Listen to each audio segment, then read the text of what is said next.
The birthday cake sat in the center of the table, 60 candles flickering across Mom's hopeful face. She wanted this. All her children together, celebrating, pretending we were still the family from the Christmas cards she sent out every year. "Make a wish, Mom," my older sister Victoria said, her voice carrying that practiced warmth she used in business meetings. She stood beside Mom's chair, one hand resting possessively on the back, her diamond tennis bracelet catching the light. I sat 3 chairs down, between Aunt Linda and my younger cousin Marcus, the safe zone. The place where I could smile, nod, and avoid the inevitable commentary about my life choices. Mom closed her eyes, took a breath, and blew out the candles. Everyone applauded. Victoria immediately began cutting perfect slices, playing hostess in Mom's own home, like she always did. "So Rachel," Victoria's husband Dennis said, accepting his plate, "still doing that freelance thing?" The table quieted. I felt 14 pairs of eyes shift toward me. "I am," I said simply. "Must be nice." Victoria cut in, her knife sliding through another layer of cake. So much freedom, no real responsibilities, no schedule to keep. I took a sip of water and said nothing. "I mean, at some point you have to think about your future, right?" She handed a plate to Dad. "Benefits, retirement, stability. The things that matter." "Victoria," Mom said softly, warning in her voice. "What?" "I'm just being honest." Victoria looked around the table, gathering support from the audience. "Rachel's 32 years old. She's living in that tiny apartment, driving that ancient car, doing random projects for random clients. It's not a career. It's just drifting." My cousin Sarah shifted uncomfortably. Uncle Tom studied his cake very intently. "I'm doing fine," I said. "Are you, though?" Victoria set down the cake knife, fully committed to the intervention now. "When was the last time you bought something nice for yourself? When was the last time you went on a real vacation, not just camping because it's cheap?" "I like camping." "You like it because you can't afford anything else." She turned to Mom. "I'm sorry, but someone needs to say it. We're all tiptoeing around Rachel's feelings, pretending everything's okay. But it's not okay. She's wasting her potential." I felt my phone buzz in my pocket. I ignored it. "I have a good life," I said quietly. "You have a cheap life," Victoria corrected. "There's a difference. Look, I'm not trying to be mean. I'm trying to help. You're smart, Rachel. You could do something real if you just applied yourself. Get a real job. Build a real career. Stop pretending that cobbling together freelance gigs is the same as having actual professional success." The phone buzzed again. 2 messages now. "Victoria, that's enough," Dad said, but his voice lacked conviction. He'd been saying the same things privately for years. "No, it's not enough. Rachel needs to hear this." Victoria moved around the table, warming to her theme, working the room like she was presenting to the board. "I started at Morrison Hale as an associate, entry level. I worked my way up to senior VP of operations. 13 years of 60-hour weeks, of proving myself, of building something. That's what career progression looks like." She stopped beside my chair. "You could do that too. You're capable. But instead, you're choosing to stay small, to stay safe, to avoid the real world where performance matters and results count." She put her hand on my shoulder, the gesture almost maternal. "Find a BT or JOB." The room went completely silent. Victoria stood there, hand still on my shoulder, waiting for me to crumble, argue, or storm out. Like I'd done at Thanksgiving 3 years ago, when she'd made similar comments about my lack of ambition. I set down my fork carefully, pulled my phone from my pocket, opened my email. "You're right," I said quietly. Victoria blinked. "I am?" "You are." I scrolled through my inbox, found the thread I needed. A real career does matter. Professional success matters. Performance and results matter. I nodded slowly, more to myself than to her. Then I opened the draft I'd been considering for 3 weeks, the one my chief operating officer had prepared. The one I kept putting off because I'd wanted to believe Victoria could change, could see me as something other than her failure of a younger sister. I made one small edit, changing the effective date to today instead of end of quarter. Then I hit send. The email left my outbox with a soft whoosh. "What are you doing?" Victoria asked, confused by my calm. "Taking your advice," I said, "making professional decisions based on performance and results." My phone buzzed immediately. A reply from Jennifer Matsuda, my Director of Human Resources. "Confirmed. Termination processed. Severance calculated per executive contract. Security has been notified. I'll handle the announcement Monday morning. Another buzz. My COO. Are you sure about this? It's your call, but there will be questions. I typed back. I'm sure, it's overdue. Rachel, what are you talking about? Mom asked, concern creeping into her voice. Victoria's phone chimed, then chimed again. She frowned, pulled it from her clutch. I watched her face as she opened the email, watched the confusion, then the disbelief, then the dawning horror. What? She looked up at me. What is this? What's what? Dennis asked. Victoria's hand trembled slightly as she held out her phone. I just received a termination notice from Morrison Hale, effective immediately. The table erupted in confused murmurs. That doesn't make sense, Dad said. Who would send that?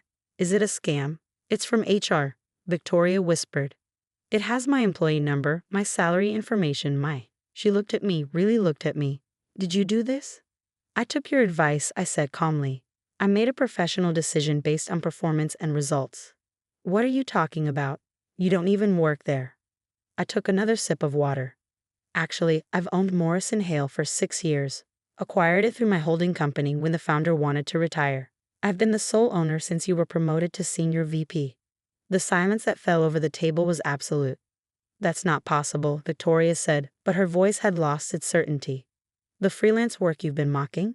I continued. That's me consulting for my other properties. The 12 companies I own across tech, real estate, and manufacturing. The random projects are me personally vetting acquisition targets and integration strategies. Mom's hand went to her mouth. The tiny apartment is a downtown penthouse I bought in cash because I like the building's architecture. The ancient car is a 1967 Mustang I restored myself because I enjoy the work. I met Victoria's eyes. And the camping trips are to locations I'm considering for my next eco-resort development. Dennis had gone pale. You're saying you own Morrison Hale? The termination notice Victoria just received came from Jennifer Matsuda, Director of Human Resources. She reports directly to my Chief Operating Officer, who reports directly to me. I pulled up another email and held out my phone so Victoria could see. Here's the executive organizational chart. My name is at the top. Victoria grabbed the phone and stared at the screen. I watched her scroll through the attachment, seeing her own name 4 levels below mine. This can't be real, she whispered. Your severance package is quite generous, I continued. 13 weeks of pay, 1 week for each year of service. Your stock options vest immediately. Your health insurance continues for 6 months. And I've included a letter of recommendation that highlights your operational efficiency and process optimization skills. Wait, Uncle Tom said. If you've owned the company for 6 years, that means I've been Rachel's employer for 6 years, Victoria finished, her voice hollow. Every promotion, every bonus, every. She looked at me. You've been signing my paychecks this entire time. Not personally. I have people for that. But yes, technically, your $156,000 annual salary came from my company. Dad stood up abruptly. Rachel, this is some kind of joke, right? Some elaborate. His phone rang. He looked at the screen, frowned, and answered. Hello? Yes, this is Robert Chen. What? No, this is my cell phone. How did you? He glanced at me. I don't understand. The country club membership, but I've been a member for. His face changed. What do you mean the account was never mine? I'd forgotten about that. The country club membership I purchased in Dad's name 5 years ago because Mom had wanted him to have somewhere to play golf. The one I'd been paying for through an anonymous trust. The membership was a gift, I said quietly, but given tonight's conversation, I think it's appropriate to let you start paying your own way. The club will send you the annual fee information. It's $48,000 a year, plus monthly minimums. Mom made a small sound. This is insane, Victoria said, but she was looking at her phone again, scrolling through something. Oh my God, the lease on our townhouse. Rachel, did you? I own the building, I confirmed. Bought it 3 years ago as part of a portfolio acquisition. When you applied to lease the penthouse unit, I told the property manager to approve you immediately. Below market rate, actually. I thought families should get a discount. Dennis had his own phone out now. The car lease. Honey, the car lease just got a termination notice too. They want the BMW back by the end of the week, or we start paying the full market rate, which is, he swallowed, which is $2,100 a month. That was also through one of my companies, I said. I subsidized the lease as a performance bonus. It seemed appropriate for a senior VP, even if Victoria didn't know where it was really coming from. Victoria slowly sat back down in her chair. The cake knife lay forgotten beside the half-served dessert. Why, she whispered. If you own all this, if you're this successful, why did you let us think that I was a failure? I finished. Because I wanted to know who you really were. Who you all were. Whether you valued me as a person or only as a reflection of my achievements. I looked around the table, at the family members who'd joined Victoria's mockery over the years, at the ones who'd stayed silent rather than defend me, at Mom, who'd never quite been able to hide her disappointment in my choices. I built something real, I said, not for recognition, not for approval, but because I wanted to create companies that mattered, companies that treated employees well and contributed something meaningful. Morrison Hale is profitable because I restructured it to focus on sustainable practices and fair wages. We've grown 40% since I took over because people want to work for companies that value them. But Victoria just said, Aunt Linda started. Victoria said I needed to get a real job, to build a real career, to stop wasting my potential. I looked at my sister. You were talking to your boss, Victoria. You were telling the owner of your company, the person who approved your salary, your bonuses, and your corner office, that she was a failure who needed to get her life together. The weight of that settled over the room. In any other company, I continued, that would be immediate grounds for termination. But I've kept you on for 6 years, kept paying you, kept promoting you based on your actual performance, not our relationship. Because I believe in separating personal from professional. Until tonight, Victoria said bitterly. Until tonight, I agreed. Tonight, at our mother's birthday party, you humiliated me in front of our entire family. You used your professional success that came from my company, as a weapon to make me feel small. That crosses the line from personal criticism to professional liability. I stood up and smoothed my simple cotton dress, the kind Victoria had mocked me for wearing to nice events. Your termination had nothing to do with our relationship as sisters. It had everything to do with your judgment as an executive. You spent years working for a company without ever bothering to learn who actually owned it. You never questioned the generous salary, the rapid promotions, the below-market rent, or the subsidized car lease. You just assumed you deserved all of it. Rachel, Mom said, tears in her eyes. Please, this is too much. Can't you? I've already been too lenient, I said gently. Any other CEO would have fired Victoria the first time she badmouthed the company owner at a family event. That was 3 Thanksgivings ago. I've given her 3 years of chances to see me differently.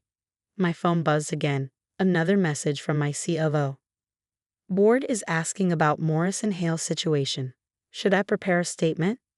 I typed back. Tell them executive restructuring. Details Monday. You'll be fine, Victoria, I said, meaning it. You're genuinely good at operations. You'll find another position, but it won't be at any of my companies, and it won't come with free rent or subsidized perks. I picked up my purse and kissed Mom's cheek. I'm sorry your birthday ended this way, I told her. I really did try to let it go. Rachel, wait, Dad started. But I was already walking toward the door. Behind me, I heard Victoria start to cry. I heard Dennis asking what they were going to do about the rent, the car, the bills they'd built around a lifestyle they could suddenly no longer afford. My phone rang as I reached my car. Jennifer from HR. The announcement is drafted for Monday morning, she said. But we're getting questions from the executive team. Victoria had 3 major projects in motion. Promote David Chen to interim VP of Operations, I said. He's been ready for months. This will give him the opportunity to prove it. Understood. And Rachel? For what it's worth, I think you made the right call. I sat in my car, the '67 Mustang I'd spent 2 years restoring, and let out a long breath. My phone lit up with a text from Mom. Please come back. We can talk about this. Then Victoria, you ruined my life because I hurt your feelings. Then Dad, this is vindictive and cruel and not who I raised you to be. I didn't respond to any of them. Instead, I drove to my tiny apartment, the 2,800 square foot penthouse with the city view Victoria had never bothered to visit. I poured a glass of wine, sat on my balcony, and watched the lights below. My phone kept buzzing. Messages from family members, calls from Victoria, an email from Dennis asking if we could work something out. Monday morning, my chief operating officer called. The announcement went out, she said. Victoria's direct reports are asking questions. The board wants to discuss executive stability. And somehow, 3 business journals found out you're the owner. They're requesting interviews.